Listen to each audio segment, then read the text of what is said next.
story that I've grown to know. It happened not too far from here, a long time ago. It takes place in a land where homes reached up toward the sky, a sight not unfamiliar, surely you drove by. A city of billboards stretched to the horizon where their folks lived, encased in advertisements. The story ain't about a city, it's about a young man who ran his own billboard at the edge of town. Now, locked away from the world in his narrow abode, he had one job in life: to advertise what he was told.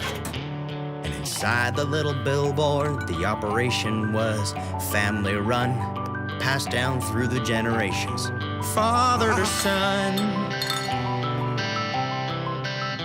However, this son was different. He yearned for something more. With his father always looking over him, his duties were etched in his core. So like a master conductor, he'd take the billboard's controls to play to his audience the company's goals.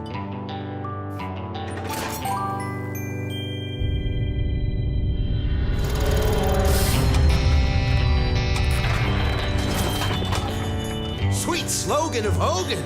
With surprise, he declared, I'd better find out what's broke before I choke on this smoke. But the tear in the sign brought a shimmering light. What a beautiful girl. He'd never seen such a sight. In the garden below, a flower she groomed. With her delicate care, his thoughts were consumed. He found in her an immediate love. You know, the kind of cheesy stuff that only poets write of. So he waved and he reached out with all his extension. But high on the billboard, he could not get her attention. And as he lay sprawled on the floor, his attempt at a bust, his father looked down at him in scowling disgust. I got it. How could I have missed it before? Well, I'll find the right ad that will show my love more. So we searched through the archive from below to above.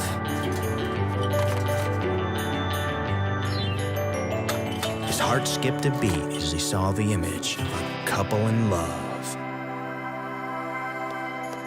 He jumped to the controls and undertaken great care, with only the hope in his heart of how his plan would soon fare. And with the flip of a switch, he let his love letter fly. She looked up from the garden with a glint in her eye. The sign from above caused her soul to stir. She was clothed with a warmth as if the message was tailored just for her.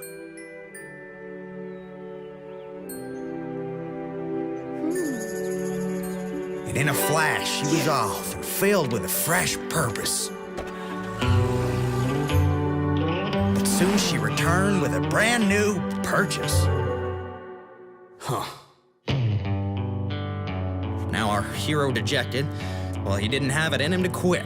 He'd make his love requited through cunning and wit. He spent the next 24 years and kept changing that sign in order to find the one message that would make her mine. I mean his.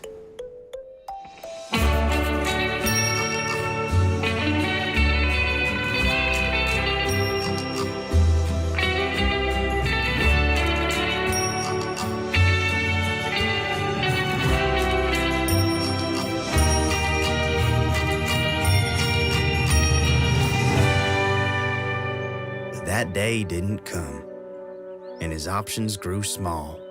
His duties neglected, the ads came to a crawl.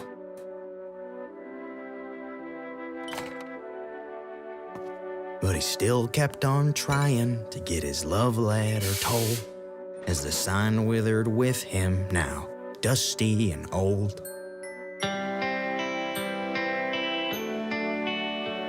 In the passage of time, didn't do her much good.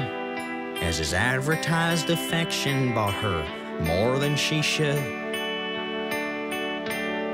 With hope nearly gone, he let out a sigh, remembering the lonely years that passed them both by. He threw a used carton from the floor where he lay, which dislodged an old message that rolled his way. With no other options, it was better than not. With a shrug of his shoulders, he decided to give it one last shot. As expected, with another buy she returned, but tossed it in loathing, thinking to herself it made her no happier than the clothing. The new addition was more than her small home could take. With a low rising rumble, the house started to break. It came down a-tumbling, her junk spilled out on the lawn. She looked up at the billboard as anger started to dawn. She grabbed the nearest appliance to return to the sender. From inside the billboard, our man was hit with a blender. Our hero's frustration turned into rage.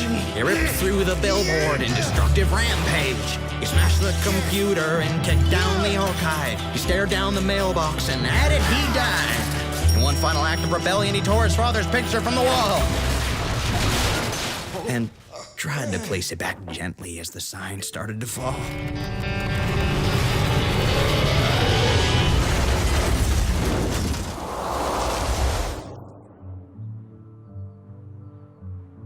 But it was too late. The damage was done. His childhood home came down like a ton.